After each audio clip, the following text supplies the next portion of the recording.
You are a 12-year-old shepherd boy in Yorkshire, England, in the year 1321. The morning air carries the scent of wildflowers and fresh bread from your mother's oven. You're humming the hymn from Sunday Mass, dreaming of becoming a priest who could read Latin and help your village. You have no idea that the nobleman watching you from horseback will strip away your name, your body, and your soul before Christmas arrives. This moment of innocent hope is the last you'll ever feel. Your father approaches with tears in his eyes, clutching a leather purse that jangles with more silver than your family has seen in 3 generations. The nobleman has made an offer that seems like divine providence. Your son will serve at court, he promises. He'll learn to read and write, receive proper education, perhaps even earn knighthood. Your parents see salvation for their youngest child, a path out of the grinding poverty that has defined your family for generations. You see adventure and knowledge waiting beyond the rolling hills. None of you understand that you're negotiating the price of your childhood. The nobleman's hands rest too long on your shoulders when he speaks. His smile never reaches his eyes. Other villagers won't meet your gaze as you pack your few belongings. The priest blesses you with shaking fingers and whispers, prayers that sound more like mourning than celebration.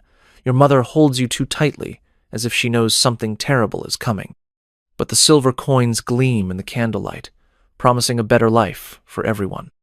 You'll wish you never found out what that better life actually cost. What your parents don't know is that Sir Geoffrey de Montfort specializes in collecting beautiful boys from poor families across northern England. He travels these rural routes twice yearly, identifying children who meet specific criteria: attractive features, quick intelligence, desperate family circumstances, and most importantly, complete isolation from anyone with power to protect them. Your recruitment isn't chance or kindness. It's a carefully planned harvest of human merchandise for the appetites of English nobility. How did this happen? Why would medieval Europe develop systematic networks for exploiting children? Here's the full story of how noble courts transformed innocent boys into living toys for the entertainment of the most powerful men in Christendom. These are the stories history tried to bury. If you want more of them unearthed, hit like and subscribe, and please leave a comment to tell me where you're watching from. The numbers alone will haunt you. Historical records suggest that by 1300 AD, every major noble household in England maintained between 5 and 20 young male servants in various stages of what they euphemistically called special training. Multiply this across hundreds of noble families, then across every kingdom in medieval Europe, and you're looking at thousands of boys simultaneously trapped in systematic abuse networks. But these statistics tell only the surface of a horror so calculated, so integrated into the social fabric, that it operated like a machine designed to consume young souls and produce compliant servants for adult pleasure. The reality was far worse than any chronicle dared document. Medieval Europe's feudal system created perfect conditions for child exploitation. Noble households operated as self-contained kingdoms where the Lord's word was absolute law. Church doctrine about obedience to earthly authority provided religious justification for whatever nobles demanded of their servants. Most crucially, the vast gap between aristocratic and peasant classes meant that accusations against nobility were literally unthinkable. A peasant boy claiming abuse by his noble master would be tortured as a liar before any investigation began. What made this system truly diabolical wasn't its cruelty. It was how perfectly organized it was. Medieval courts had established traditions, training protocols, and even specialized vocabulary for managing their young male servants. They developed recruitment networks spanning multiple kingdoms, standardized grooming techniques that broke down psychological resistance, and disposal methods that left no inconvenient witnesses. This wasn't random violence by individual predators. This was institutionalized child abuse operating with the efficiency of a military campaign. The recruitment process followed patterns perfected over generations. Agents like Sir Geoffrey identified families desperate enough to believe promises of advancement for their sons. They offered immediate payment plus ongoing support for families willing to part with attractive male children. The boys selected showed intelligence, physical beauty, and psychological vulnerability that made them ideal for what nobles called domestic education. Most families saw these arrangements as miraculous opportunities. They had no way of knowing they were selling their children into sexual slavery, disguised as aristocratic service. Many boys initially felt they were being saved, chosen for something special that would elevate their entire families. The magnificent horses, fine clothes, and promises of literacy seemed like fairy tale magic compared to their previous lives of grinding rural poverty. They had no way of knowing they were walking into a nightmare designed by experts in human suffering, refined through centuries of practice in breaking young spirits and reshaping them for adult pleasure.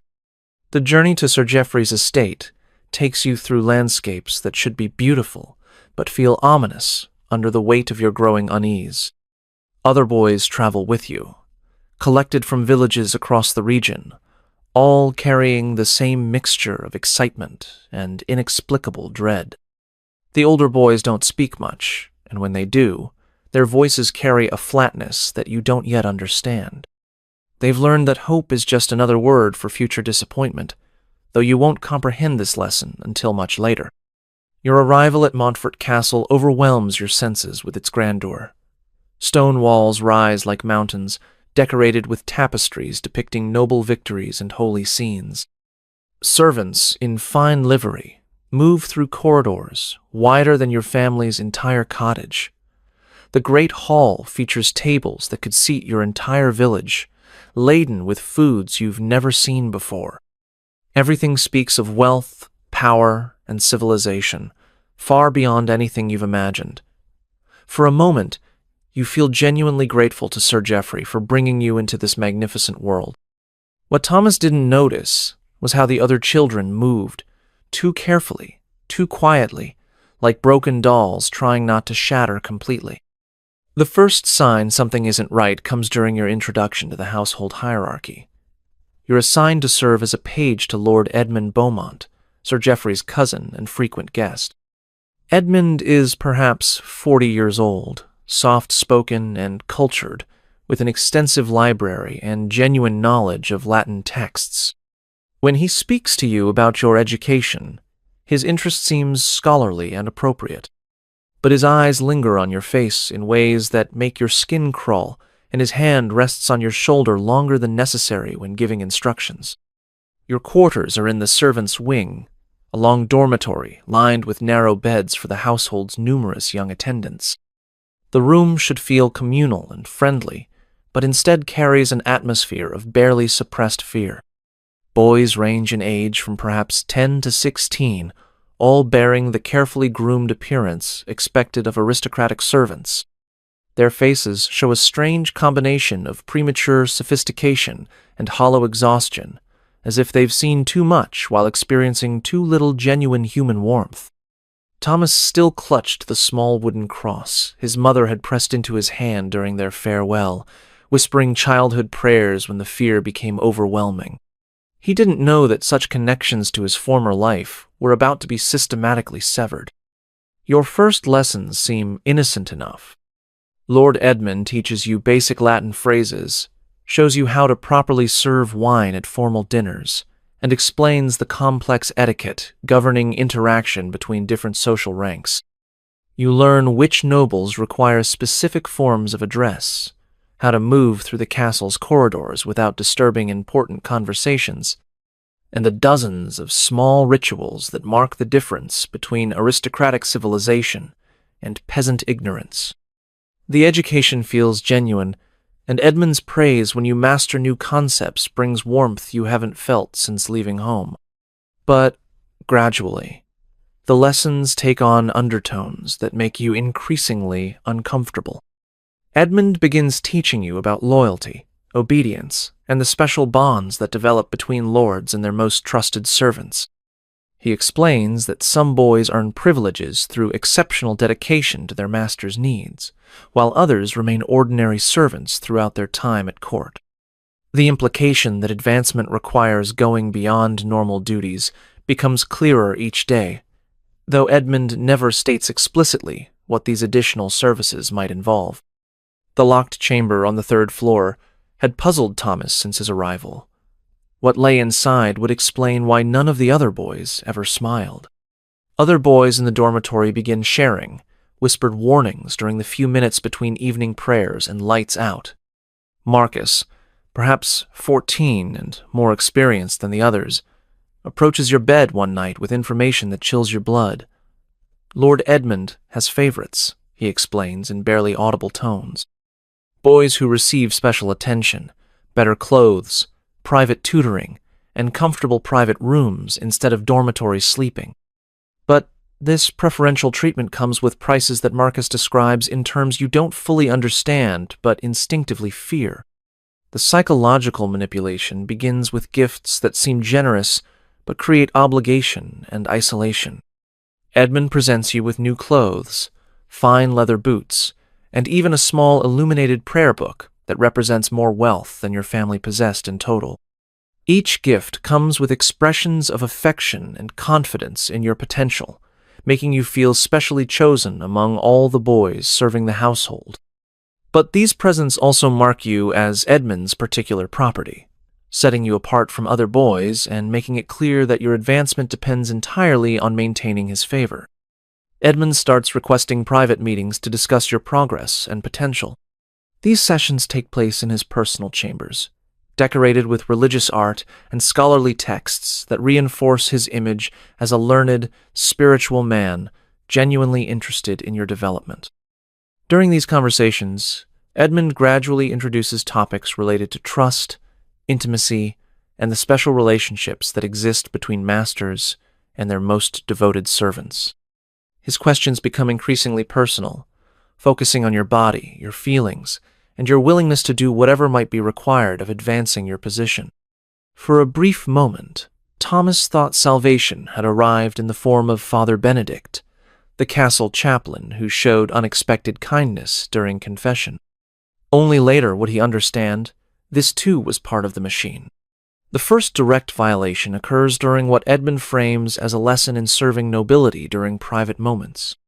He explains that aristocratic men require assistance with bathing, dressing, and other intimate needs that ordinary servants couldn't be trusted to handle. Only boys who demonstrate absolute loyalty and discretion earn the privilege of providing such personal service. When Edmund begins removing his own clothing and instructing you to do the same, every instinct screams danger, but the weight of obligation, isolation, and promised advancement makes resistance seem impossible. What follows destroys your understanding of safety, trust, and your own bodily autonomy. Edmund's touches start as instruction in proper bathing techniques, but quickly become exploitation disguised as education. He explains each violation as necessary training for your future duties, describing the abuse as preparation for serving the kingdom's highest nobility. Your protests are met with gentle correction about obedience, loyalty, and gratitude for the opportunities being provided. The physical pain becomes secondary to the psychological devastation of having your reality systematically rewritten by someone who claims to care for your welfare. The system reveals its true sophistication in how it handles resistance and maintains control. Other boys, who've endured similar experiences, don't offer support or solidarity. They've learned that survival depends on avoiding association with anyone who might draw negative attention. Father Benedict, the castle chaplain who initially seemed like a potential protector, proves to be another predator using religious authority to access vulnerable children. Even Sir Geoffrey, who recruited you with promises of advancement, participates in the abuse while maintaining the fiction that everything happening serves your educational and spiritual development. The progression from isolated violation to systematic exploitation happens gradually, each step seeming like natural advancement from previous training. Edmund introduces you to other nobles who require similar personal service, describing each new relationship as recognition of your growing skills and trustworthiness. Lord William requires bathing assistance during his monthly visits. Sir Richard needs help with correspondence and personal grooming. Duke Henry has specific preferences for how his chambers should be maintained and his private needs addressed. Each relationship follows similar patterns of grooming, violation, and normalization disguised as privilege and advancement. This nightmare was just beginning. What you slowly realize is that Montfort Castle operates as a sophisticated training ground for producing compliant sexual servants for England's highest nobility. Boys are systematically broken down through isolation, manipulation, and abuse, then rebuilt as living toys who understand their role is providing pleasure and comfort to powerful men. The process takes months or years depending on individual resistance, but the techniques developed over generations of practice prove remarkably effective at destroying independent will while maintaining an appearance of voluntary service. The most psychologically damaging aspect of your situation is how thoroughly your identity becomes tied to your abuser's satisfaction. Your worth, safety, and basic survival depend entirely on pleasing men whose appetites grow more demanding as they become comfortable with your compliance.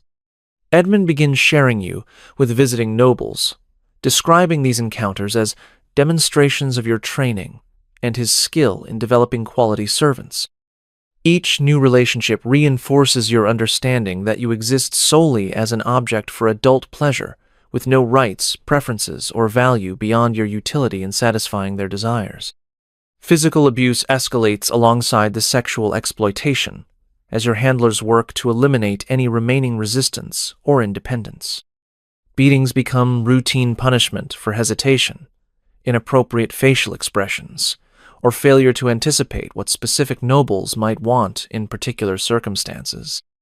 The violence isn't random cruelty, but carefully calibrated training designed to produce perfect compliance with any demand regardless of its nature.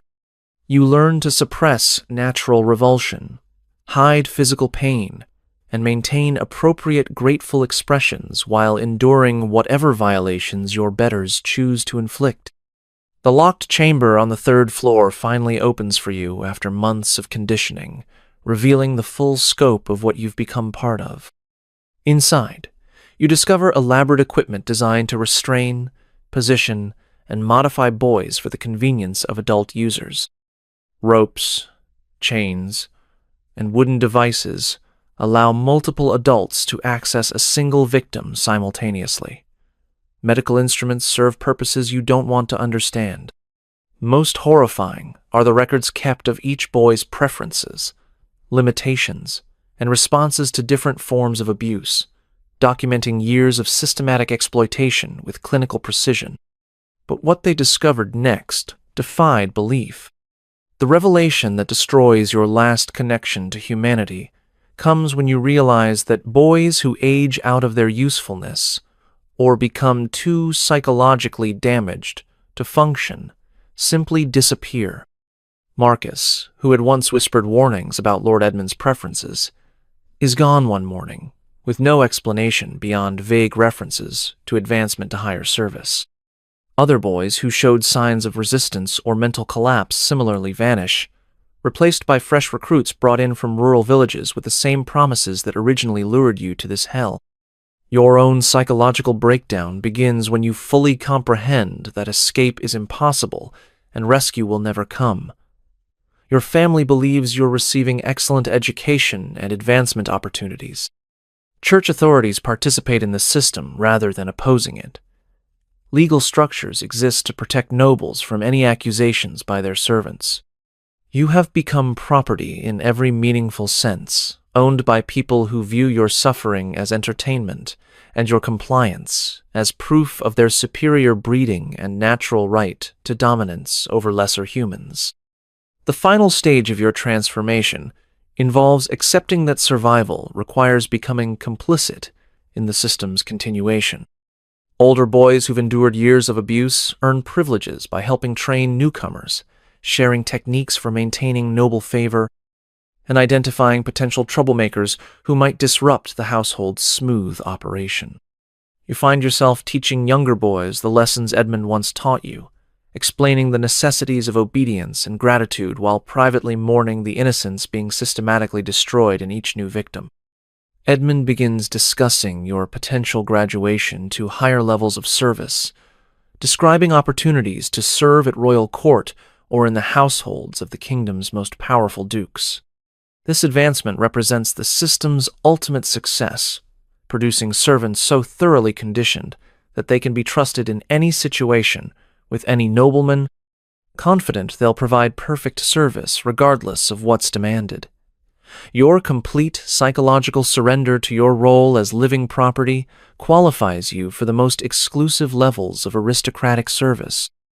The truth was more horrifying than anyone had imagined. These training grounds existed throughout medieval Europe, each developing hundreds of broken boys annually for distribution among noble households that treated child abuse as a standard aristocratic privilege. The techniques perfected in places like Montfort Castle created servants whose compliance seemed voluntary, whose silence was guaranteed by their complete dependence on their master's favor, and whose suffering remained invisible to any outside observers. In just 18 months, the shepherd boy who had once dreamed of becoming a village priest was gone forever.